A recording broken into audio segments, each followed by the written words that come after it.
ቢስሚላህ ወልሐምዱሊላህ ወሰላቱ ወሰላሙ ዐላ ረሱሊላህ እና ኢነሁ ሰሚዑን ዓሊም ጌታ የሰይጣንን ተንኮል ይቋቋምልሃል አንተ ተሱ ተንኮል ጠብቀኝ ብለ ወደኔ በምትሸሽበት ጊዜ እኔ እሱን ካለበት እንዴት አርጌ እንደምቆጣጠረው አውቃለሁ ኢላላ አላህ Subhanahu Wa Ta'ala እና እስቲዓዛ ትልቅ መሳሪያ ነው ለሙእሚኖች ማለት ነው ሰዎች በአቅማቸው ሊቋቋሙትና ሊከላከሉት የሚችሉትን ነገር ራሳቸው መከላከል እንዳለባቸው መከራ አስተማረ እና የምትችለውን ነገር አንተ እጅህን አጣጥፈህ ተቀምጠህ እንዱ በፍርሃትና በስንፍና አላህ አለኝ ማለት እንደሌለብህ ነው የሚያስተምርህ ማለት ነው በዲንህ ላይ በመብትህ ላይ አንድ ነገር ሲመጣ ሁሉ ጊዜ ሰነፎችና ፈሪዎች አላህ አለኝ የሚለውን መጽናኛ ያረጉታል ማለት ነው ላ አንተ የምትችለውን ነገር አድርግ ከዛ በኋላ ነው አላህ አለኝ ማለት ያለብህ አላህ አለኝ የምትለው ጭራሽ የማትችለው ነገር ላይ ስትደርስ ነው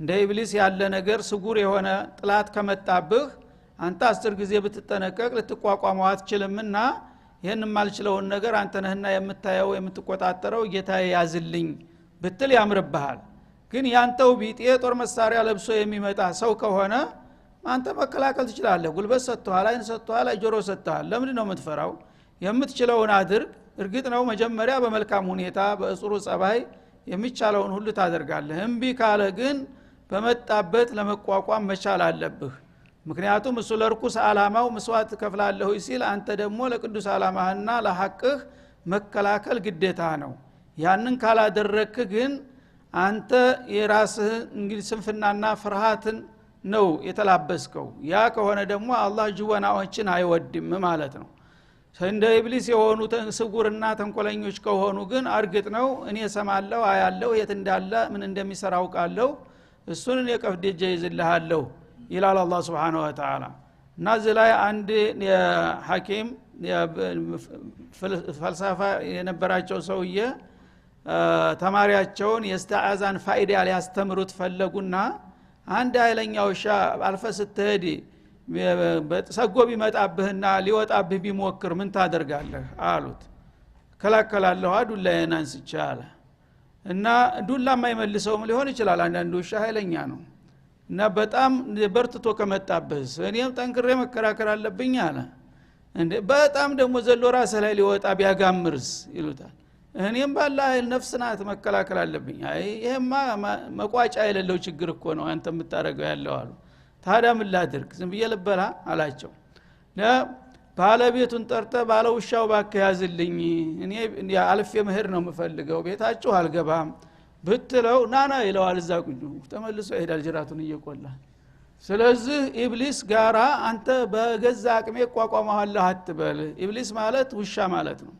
ስለዚህ አላህ Subhanahu Wa Ta'ala ሸይጣን ማንም ሰው ባለ አቅሙ ሁሉ ሊከላከል እንኳን ቢሞክር ሊቋቋመው የማይችል መሆኑን ስለሚያውቅ ነው ፈስተዒዝ ቢላህ ያለው ስለዚህ ያ የውሻው ባለቤት ለባለቤቱ ታዛዥ ነውና ውሻው ናተመለስ ታለው ወዳውኑ ትቶ ይሄዳል ማለት ነው አለበለዛ አንተ 10 ጊዜ ዱላን አንስቸከላከላለሁ ብትል ዱላ የሚመልሰው አይደለምና ትበላለህ በማለት አስረዱት ይባላል ان الذين اتقوا اذا مسهم طائف من الشيطان እና ዘላይ እንግዲህ አላህ Subhanahu Wa Ta'ala እግር መንገዱን ሸያጢን الانس والجن የሰውና የጅን የጥላቶች በሰው ላይ ጉዳት የሚያደርሱ መሆኑን ሲጠቁም በተለይ የኢብሊስ አደገኝነት በጣም የከፋ ስለሆነ በሱ ላይ ያሰምርበታል ማለት ነው በተጨማሪ ان الذين اتقوا እነዚያ ጌታቸውን የፈሩና በፍቃዱ የተመሩ የሆኑ ጥንቁቅ ባሪያዎች اذا مسهم طائف من الشيطان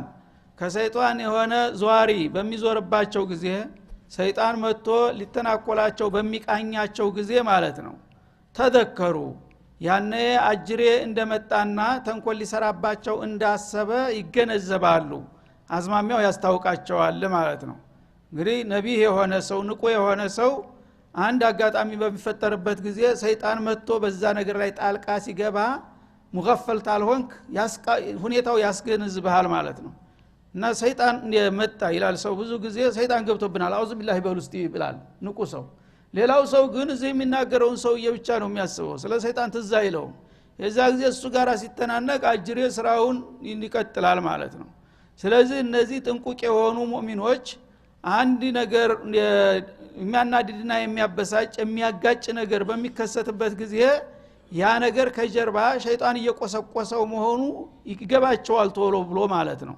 እና ጣይፉ ምን ሸይጣን አሁን ከሰይጣን የሆነ ዟሪ እንደዞረባቸውና እንደተተናኮላቸው አበክረው ነው የሚረዱት ማለት ነው። በመሆኑም ፈኢዛሁም ሙብሲሩን ወዳውኑ ለዛ ለተፈጠረ በሰይጣን ቆስቋሽነት ለተፈጠረው ችግር መፍትሄውን ያያሉ ፈጥነው ይላል። መፍትሄው ምንድነው? ሰዎችን በመልካም ሁኔታ በዘዴ ችግሩን ማብረድ፣ በሱ በኩል ያለውን ደግሞ አዑዙ ቢላሂ ሚነሽ ሸይጣን ረጂም በሉ እስቲ ባካችሁ ይሄ መናጢ ገብቶብናል ብሎ ወዳውኑ ያን እርምጃ ለመውሰድ መፍትሄውን ያያሉ ይላል። ሰዎች ግን ብዙ ጊዜ የዚህ አይነት ነገር ሲፈጠር ሸይጣን ጭራሽ ትዝ አይላቸውም። በፊቱ ያለውን ጓደኛውን ብቻ ነው አንቄ ገላለሁ እያለ የሚግረጨረጨው ማለት ነው። ሸይጣን ግን ወዳውኑ ይሄን ነገር ከጀርባ የሚቆሰቁሰው እሱ መሆኑን ካወቁ አዑዙ ቢላሂ ሚነሽ ሸይጣን ረጂም ይላሉ። ያኔ ደግሞ እሱ ይከስማል ማለት ነው። الذي يوسوس في صدور الناس من الجنة والناس ራሱን እንደተመታ እባብ ተጠቅሎ ነው የሚወድቀው አዑዙ ቢላሂ ሚነሽ ሸይጣን ረጂም በመትልበት ጊዜ ማለት ነው።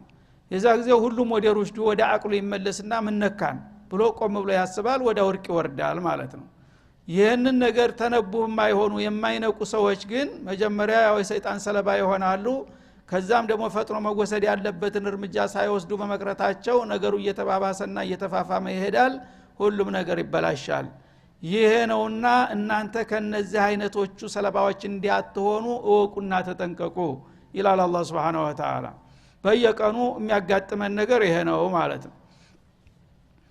ወኢኽዋኑሁም የሙዱነሁም ፊል ገይ እና ያኔ ኢኽዋን الشياطين የሰይጣን ባልደረቦች የሆኑ እርኩሳን እነዛ የሰይጣን ቁራኛዎችና ወንድሞ ጓደኞቻቸው በጥሜት በመጥፎ ስራ ላይ ይገፋፏቸዋል። አንድ መጥፎ ነገር በሚከሰትበት ጊዜ ያ መጥፎ ነገር እንዲስፋፋና እንዲንሰራፋ በግራና በቀኝ ያሉትን ሁለቱንም ይቆሰቁሷቸዋል። አንተ ተማናንሰ ነው ፈሪ መሆን ነው ማለት ነው፣ ሰው ሊስቅብህ ነው አረባክ እያለ ይገፋፋዋል ማለት ነው። የዛ ጊዜ እሱ አላወቀም፣ ግን ኢኽዋን الشيطان አላቸው። ሱብሃንአላህ ሸይጣን ባልደረባ አድርጓል። ላንተ ያሰበ የተቆረቆረ መስሎ አደጋ ውስጥ እየጨመረው ነው ማለት ነው። አንድ ወንጀል ሁለት ወንጀል እንዲበቃ አያደርግም፣ ጨምርበት። እሱ አንድ ጊዜ ቦክሶህ እንደሆነ 3 ጊዜ ማድረግ አለብህ ይልሃል ማለት ነው። 4 ጊዜ ማድረግ አለብህ እንደ ወንድነትህ እንዴት ይታወቃል ይልሃል። የዛ ጊዜ እየጨመርክበት ትሄዳለህ ማለት ነው ስህተቱን። በጥሜት ላይ ሰዎች እንዲቀጥሉበትና እስከ መጨረሻው ድረስ እንዲሄዱ ይገፈታተሯቸዋል የሰይጣን ባልደረቦቻቸው። ثم لا يقصرون እና ባንዴ በሁለት እርምጃም እንዲቆጠቡ አይፈቅዱላቸውም። እስከ መጨረሻው ድረስ አቅማቸውን እንዲወጡ ይገፋፋቸዋልና ያበረታቷቸዋል ይላል። እና ይሄ ሁሉ እንግዲህ ምስጢር አላህ Subhanahu Wa Ta'ala የሚነግረን ሸይጣንን አበክረን እንድናውቅበትና እንድንነቃ አንድ ችግር በሚፈጠርበት ጊዜ በቀላሉ የሱ ተንኮል መሆኑን ተገንዝበን ወደ ጌታ በመሸሽ ችግሩን እንድንቋቋም ነው የሚመክረን ማለት ነው። ወኢዛ ለም ተእቲም ቢአያ ከዛ ቀጥሎ ያው ነብዩ አለይሂ ሰላቱ ወሰለም ከማንኛውም ጥላት የከፉ ጥላቶች ነበሯቸውና የዛ አይነት ስራ እንደሚሰራበት ሰይጣን እያስተባበረ እወቅ እያላቸው ነበር እግር መንገዱን ማለት ነው። አሁንም ታዲያ ኢብሊሶችን እነዚህ ቁረይሾችን የመካ ሶናዲዶችን እየኮለኮለና እያስተባበረ የሚያዘምትብህ እሱ ነው። ይሄንን ወቅና በተቻለ መጠን ለሁሉም ተገቢውን መፍትሄ መውሰድ አለብህ እያላቸው ነው ያለው። እግር መንገዱን ግን ኡመቶቻቸው በዛው መልክ እንዲመሩበት ነው።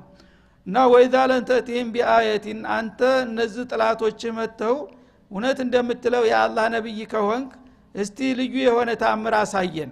እና እነ ነብዩላህ ሙሳ ዘንጋቸው ባብ ይሆን ነበር ትለናለህ፣ እነ ኢሳ ሙታን ያነሱ ነበር ትለናለህ፣ እጉራንን አይን ያበሩለት ነበር ትላለህ። አንተ የዛ አይነት ምልክት ለምን አታሳየንም እያሉ መተው ያፈጡ ነበር በፊታቸው ማለት ነው። ያንን ካላደረክ ነብይ አይደለህም ወደሚል እንዲምታ ለመሸጋገር ማለት ነው። እና እነሱ የጠየቁትን ተአምር የሚሉትን ነገር ካላመጣህላቸው ቃሉ ለውለጅተ በይተሃ ታዲያ ጎበዝ ከሆንክ ያችን የጠየቅናትን ጥያቄ ለምን አታመጣትም እና አትፈጥራትም እያሉ ያፋጥጡሃል ይላል። ለውለክተራዕተሃ ማለት ነው። እኛ እኮ ነግረናል ነብይ ከሆንክ ይሄን ነገር ስራ አስፈጽም ብለናል ያ የጠየቅነውን ነገር ብታስፈጽም እንቀበልሃለን እንከተልሃለን እሱን ካላመጣህ ግን አወናባጅ ነህ በማለት ያዋክቧቸው ነበር ማለት ነው ያኔ አላህ Subhanahu Wa Ta'ala እነሱ የሚጠይቋቸውን ተአምር የሚባሉ ነገሮችን ለመስጠት እየቻለ መስጠት አይፈልግም ለምን የማይፈልገው ታውን ቀደም የተሰጡትን አልተጠቀሙባቸውምና ማለት ነው ነብዩ አለይሂ ሰላቱ ወሰለም ሙዕጂዛ አልባ አይደሉም ከሌሎቹ ነብዮች የበዛ እንጂ ያነሰ አይደለም ሙዕጂዛቸው እነዛ የቀደም ሲል የተሰጡትን ሙዕጂዛዎች ሲህር ነው እያሉ ነው እና የማጭበርበሪያ ማታለያ ዘዴ ነው እንጂ ሙዕጂዛ አይደለም እያሉ ያረከሱ ነው ያሉት ያንን አላህ Subhanahu Wa Ta'ala የሰጣቸውን ሙዕጂዛ ሌላ ትርጉም እየሰጡና እያጥላሉ እነሱ ግን ለራሳቸው የሚፈለስፋቸውን ጥያቄዎች መልስ ብለው ያፋጥጧቸዋል ማለት ነው ይሄ ምንድነው የሚያሳየው ቀደም ሲል የተሰጠውን ሙዕጂዛ ካልተቀበሉ አሁን እነሱ ያመጣቸውን ጥያቄዎችን ቢቀበሉ ማታለል ነው እንጂ የተፈለገው ሊቀበሉ አይደለም ቢቀበሉና ቅንነትማ ቢኖራቸው መጀመሪያ ቀደም ሲል የመጣውን ሙዕጂዛ ትርጉም ይሰጡት ነበር ማለት ነው እነሱ ግን ብዙ ጊዜ የሚጠይቁት ደግሞ ለራሳቸው ጥቅም ጋር የተያያዘ ጥያቄ ነው ለምሳሌ መካ ከተማ ያው ባዶ ድንጋይ ነው ዙሪያውን ኮረብታ ነው ሚላስ የሚቀመስ ነገር የለም ይሄንን የጉርብጥብጥና ድንጋማ የሆነ ቦታ ጠራርገህ አንሳና ግን ደርዘው የመጡ ይመስል ይሄንን አንሳና ወለል ያለ ሜዳ አድርገው እንደ ጅዳ ከዛ በኋላ ደግሞ ትልልቅ ጅረት ውሃ አምጣና አገራችን የልማት ሀገር አድርገው ብለው ነው የሚጠይቁት ይሄ ነው መጠየቅ ያለበት ለነብይ ይሄ ምንድነው ለራሳቸው ጥቅም ኋላ ይሄን ነገር ካደረጉላቸው በኋላ በእልና መሰግናለን የአባቶቻችን ሃይማኖት አንተውም ብለው እነሱ በልማት ሊንበሻበሹ እሳቸው ግን እንካሱክል ይባሉ ነበር ማለት ነው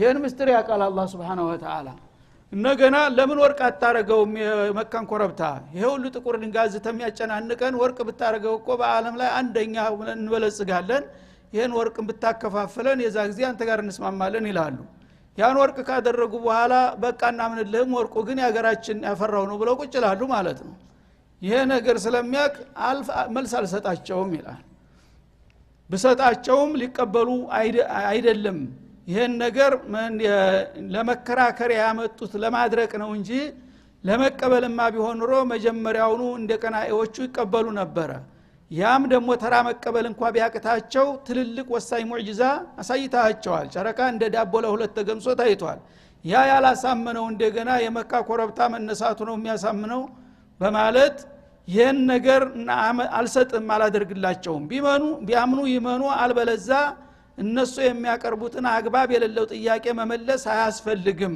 አላቸው ማለት ነው ይሄን በሚላቸው ጊዜ እነኛ ደግሞ የጠየቅንህን ነገር ካላስፈጸምክ በስተቀር አናምንልህም የሚል አቋም ያዙ ማለት ነው ስለዚህ በህዝብ መካከል ለማሳጣት ምን አሉ اذا لم تاتين بآية እኛ የጠየቅንህን ነገር ይዘህ እስካልመጣህ ድረስ ቃሉ ለውለጅ ተበይታ እስቲ ወንዲ ከሆንክ ታዲያችን ነገር አድርጋት ያልካን ነገር ለምን አትፈጽምም አሁን እያሉ ያፋጥቷቸው ነበር ያ ጊዜ ተራው ህዝብ እነሱ ጋር አቁሞ ያጨበጭባል አላልናችሁም ይሄው አወናባጅ ነው እኮ እውነትማ ቢሆን ኑሮ አላህ አላ ኩል ሸይን ቀዲር ነው ደሞ እኔ አላህ ወዳጅ ነኝ እያለ ይሄን አድርግላቸው ቢል ወዳው እኮ ሊያደርግልን ችግራችን ሊፈታ ይችል ነበር እሱ ግን እኛን ማበጣበጥ እንጂ መጥቀመች ይፈልጋል ይሏቸዋል ማለት ነው ያኔ መልሱ ምን ሆነ ቁል ኢንማ አተቢዑ ማ ይውሃ ኢለየ ሚን ረቢ አለ አላህ Subhanahu Wa Ta'ala እኔ እኮ የናንተ የኢኮኖሚ ፕሮግራም ይዤ መጣሁኝ አላልኳችሁም እና የማዕዲን ላስቆፍር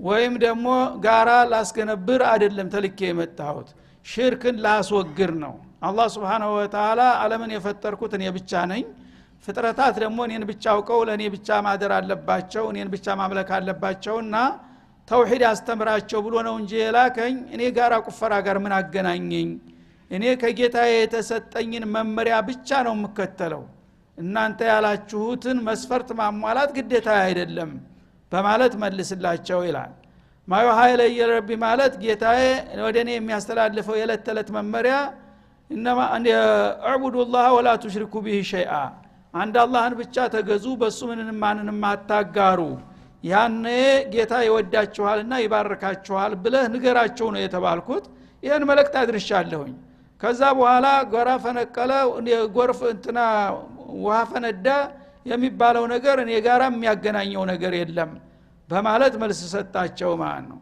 هذا بصائر من ربكم هذا الذي اقول لكم ይሄ አሁን የምነግራችሁ የተውሂድ ጉዳይ ከጌታችሁ የሆነ ግልጽ መመሪያ ነው። ጌታዬ የሰጠኝ መመሪያ ሐቅና ባጢልን ለይቼ ከአላህ ሌላ ያሉ ነገሮች ማምለክ አግባብ አለመሆኑን እንዲያስረዳችሁ ይሄን ቁም ነገር ብቻ ላስጨብጣችሁ ነው የተመረጥኩት እንጂ እናንተ ከምትጠይቁት ጥያቄ ጋራ ምንም ያዛምደኝ ነገር የለም በላቸው ይላል።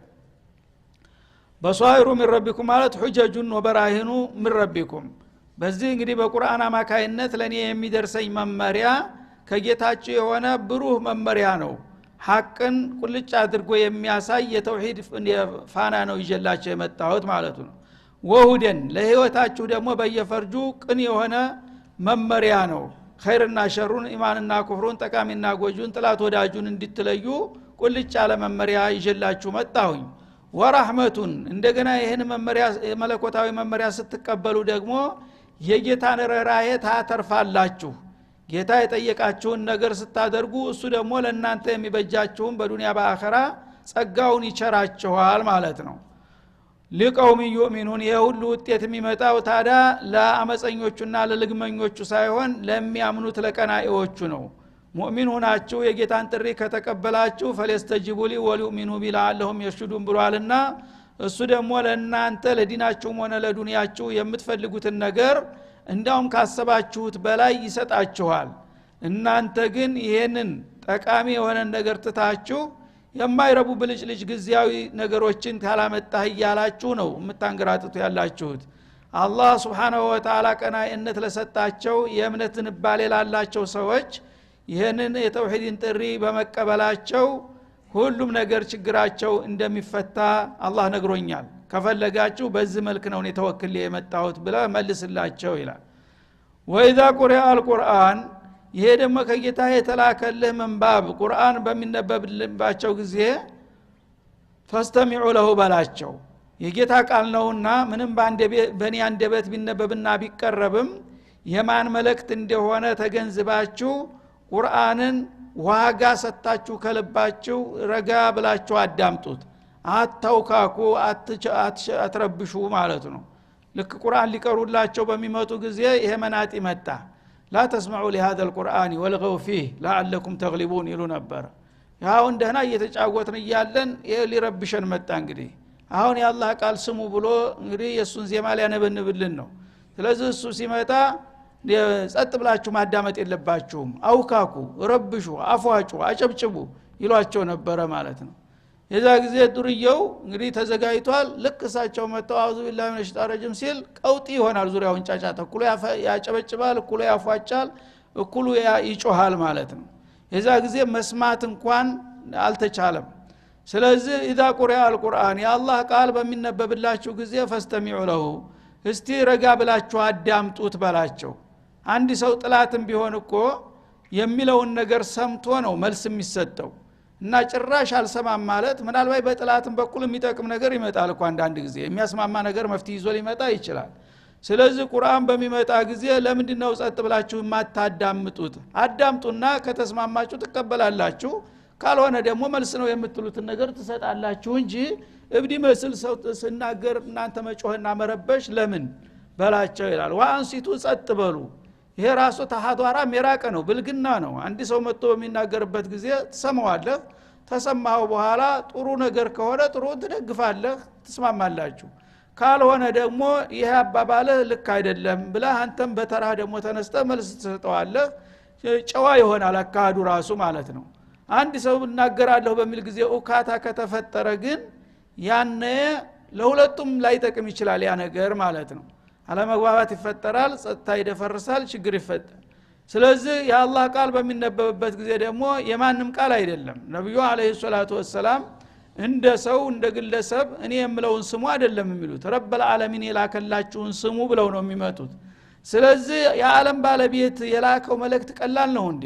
አንድ ሰው ዝም ብሎ ይሄንን የሚያህል ነገር በውካታና በጫጫታ መቀበል ማለት ይሄ በጣም የመጨረሻ አደጋ ነው ማለት ነው። አላህ ከፈለገ ምድር በላዋ ላይ ያለን ሁሉ ሊያጠፋ የሚችል ኃይል ነው።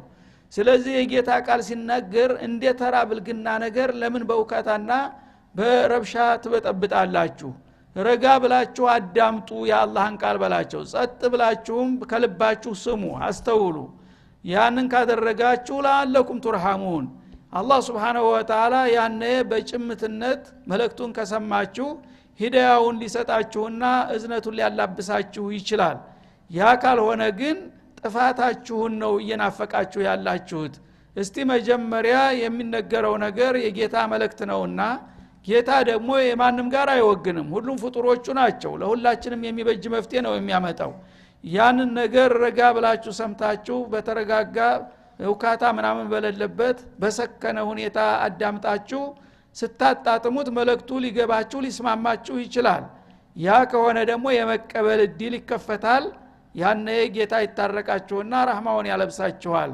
አለበለዚያ አሁን በመያዛችሁት አካሄድ ግን ለጌታ አደጋና ለመቅሰፍት ራሳችሁን እያጋለጣችሁ ነው በማለት ንከራቸው ይላል ማለት ነው ወذكر ربك في نفسك تضرعا وخيفة አንተም ደግሞ ጌታህን አውሳ ይላቸዋል እንግዲህ ሰው መልእክቱን ማድረስ ዋናው ኃላፊነታቸው ነው በማንኛውም መልኩ በመትችለው ዘዴ ሁሉ እየተጠቀምክ ሰዎች ረጋ ብለው እንዲሰሙና መልእክቱን እንዲረዱ እንዲያጣጥሙ አግባባቸው ከዛ በኋላ ደግሞ ሂዳያ አላህ እንዲሰጣቸው በውስጥ ስሜት ደግሞ ጌታህን አውሳ ይላል እኔ መልእክትህን እያደረስኩ ነው ያ ረብ اللهم اهدهم ትላለህ ውስጡን ማለት ነው እና ዳዕዋም ዱዓም ሁለቱም አስፈላጊ ነው ማለት ነው ሰው አላህ ሂዳያ ካልሰጠው ቃላትን ብቻ ዝም ብለህ እንትን ብትደረድርለት አንድ ጊዜ ጆሮውን ዘግቷልና ከሱ አልሰማም የሚል አቋም ስለያዘ ያልከውን ብትል ጠባይልም ወደ ውስጥ ግን ይሄን ሰውዬ የታየ መልእክትን እያደረስኩ ነው ሂዳያ ባንተ እጅ ነውና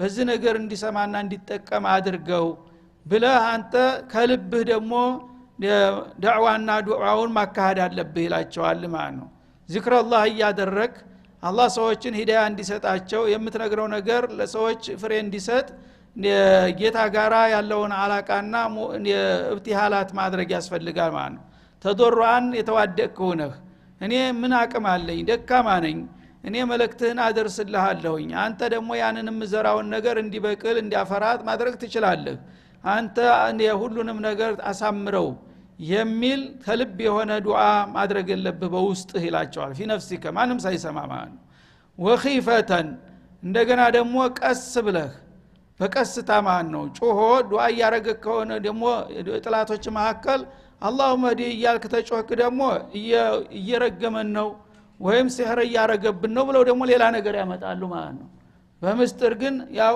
ነግሬሃለሁኝ እነዚህን ሰዎች ያዛቸው እያልክ ስራህን ከሰራህ አላህ ያን ነገር እንዲበቅል ያደርገዋል ማለት ነው ወይም መኺፈተን ማለት የፈራህ ሆነህ ጌታን በመፍራት ተመስጠህ ዱዓ አድርግ ማለት ነው ወዱነ الجهر من القول ና ተፍሲሩ ነው ለዚህ እና ተጩኸት መለስ በሆነ አነጋገር ይላል እና የተወሰነ ቃል ብታሰማ ችግር የለውም ግን ጩኸ ማቅራራት የለብህም ማለት ነው የምትናገረውን ነገር ረጋ ባለ አንደበት አላህ ይስሊህና ይስሊህ الجميع አላህ يهدي الجميع ብትል ይሄ ሰውዬ እያሰበልን እኮ ነው ለኛ እኮ ነው የሚጨነቀው የሚል መልእክት ሊገባቸው ይችላል ማለት ነው بالغدو والآصال ይሄንን ደግሞ ያለ ማቋረጥ በጧትም በማታም በማንኛውም ጊዜ አዝካረ ሱባህ ወልመሳ ሁል ጊዜ ለማዲህና ቋሚ ይሁን እና አንተ መልእክትህን እያደረስክ ጌታህን እያወደስክ ዱዓህን እየቀጠልክ ጧት ማታ ያለ መሰልቸትና ያለ ማቋረጥ ተቀጠልክ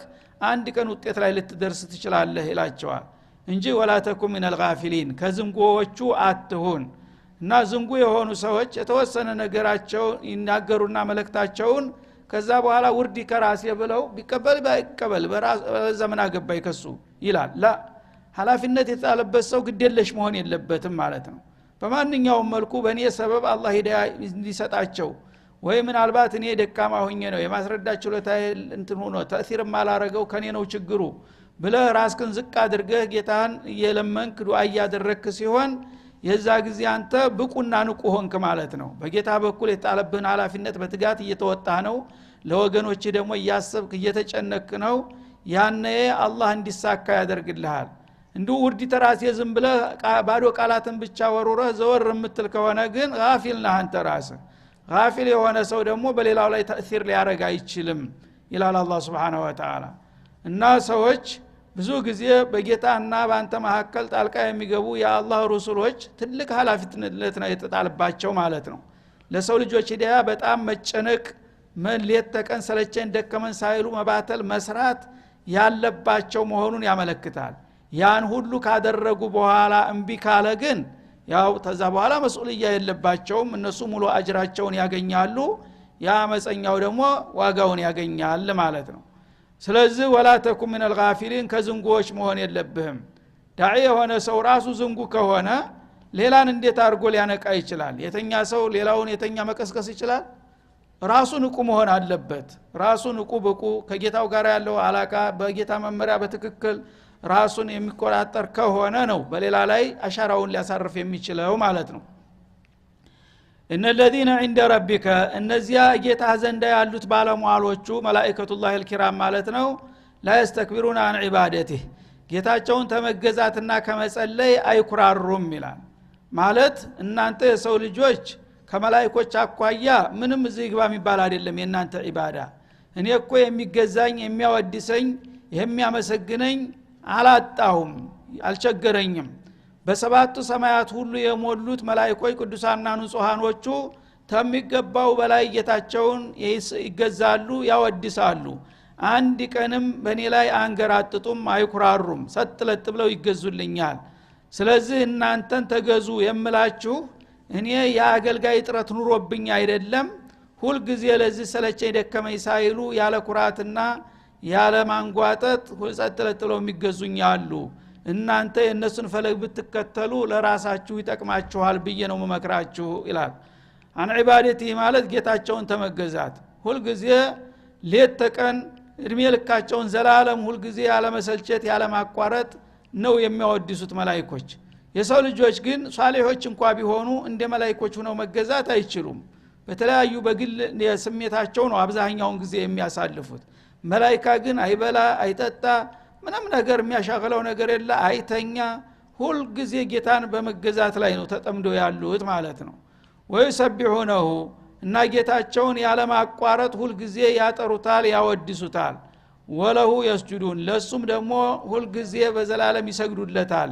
እነዛን እንግዲህ ቅዱሳንና ንጹሃን የሆኑ መላእክቶችን ፈለግ ተከትላችሁ እናንተም በውስንቷ አቅማችሁ የተወሰነ ነገር ብታደርጉ ጌታ ለራሳችሁ ጥቅም ብሎ ነው የሚመክራችሁ እንጂ እሱማ የዚህ አይነት ቋሚ አገልጋዮች አሉት። ስለዚህ እንግዲህ ቅናት እንዲሰማን ለማድረግ ይመስላል ሰዎች አላህ Subhanahu Wa Ta'ala እንደዚህ አይነት ሁል ጊዜ ዘላለም የማይሰለቹና የማያቋርጡ አገልጋዮች መኖራቸውን ስናቅ ለምን እኛስ እንደነሱ ለመሆን አንሞክርም ብለው ወደዛ ስሜት እንዲያመለክቱ ነው ማድረጉ ማለት ነው። ስለዚህ ቁድዋ ሐሰና ናቸው መላእክቶችን እንድናውቃቸውና እንድናምንባቸው የሚፈልገው ለምንድነው? በመሰለል አዕላነት እንድንጠቀምባቸው ነው። መላእክታ እንግዲህ የራሱ ጉዳይ የለውም። የተፈጠረው ጌታውን ለመገዛት፣ ለመስገድ፣ ለማወደስ፣ ጌታን ለመጸለይ ብቻ ነው። ይሄ ደግሞ እንደኛ በቀን 5 ጊዜ የተወሰኑ ደቂቃዎች ሳይሆን ዘላለም ሁል ጊዜ ያለማቋረጥ ሌት ተቀን ነው የሚገዙት ማለት ነው። እንደዚህ አይነት አገልጋዮች ካሉት አላህ Subhanahu Wa Ta'ala ከሚፈለገው በላይ ጥሩ አገልጋዮችና ባለሟሎች አሉት ማለት ነው። እኛ ወደ እነሱ ለመቀላቀል ብንሞክር ተጠቃሚ እንሆናለን። አለበለዚያ እሱ ተገዦችና አገልጋዮች አላጣም ማለት ነው። ስለዚህ ለሱ የሚሰግዱለትና የሚያወድሱት የሆኑ ቅዱሳን የሆኑ መላእክቶች አሉና እናንተም የነሱን ጸባይ ብትወርሱ ነው የሚሻላችሁ በተቻለ መጠን። አለበለዚያ ግን እነሱን ትታችሁ ወደዛ የምትወርዱ ከሆነ የሰይጣን ቁራኛ ትሆናላችሁ። ሰዎች እንግዲህ ጌታቸው ጋር ባለ አላቃ 3 ደረጃ አላቸው። አንደኛ የለየለት አመፀኛ ኢብሊስ አለ ማለት ነው። አንዴ እንኳን ሳትብሎት ጌታን የሚያስደስት ነገር የማይሰራ። ሁለተኛ ደግሞ ሰዎችና ጅኖች መካከል ላይ አሉ። በአንድ ጎናቸው እንደ ኢብሊስ ሆነው ወንጀል ይሰራሉ፣ በሌላ ጎናቸው ደግሞ የተወሰነች እምነት ስላለቻቸው ጌታ የሚያስደስተውን ነገር ይሰራሉ ማለት ነው። እነዚህ መካከል ላይ ያሉት ወገኖች በመጥፎ በጎናቸው እየዘቀጡ በሄዱ ቁጥር ቀጥታ ወደ ኢብሊስነት ይወርዳሉ ማለት ነው። በጠንካራ ጎናቸው ደግሞ ከፍ እያሉ እያደጉ በሄዱ ቁጥር ወደ መላእክት ይጠጋሉ ማለት ነው። ሁለት መሰል አስቀምጦላቸዋል። ወይ መጨረሻ ምሳሌው በእርጉምነትና በመናጢነት ኢብሊስ ነው። እየዘቀጥክ ስትሄድ ወደ ኢብሊስ ነው የምትቀላቀለው ማለት ነው ደግሞ እየተሻሻልክና እያወቅክ በሄድክ ቁጥር ወደ መላእክት ባህሪ ተሄድና ተጸድቃለህ ነው የሚለው አላህ Subhanahu Wa Ta'ala ስለዚህ እንግዲህ ጌታ እነዚህን ሁሉ ነገሮች የሚጠቁመውንና የሚነግረው እኛ የሚበጀን ነገር እንድንመርጥ ሁኔታዎችን ለማመቻቸት ነው አላህ ሂዳውን ይስጠን ወሰለላሁ ዐለ ነብዩ ወሰለም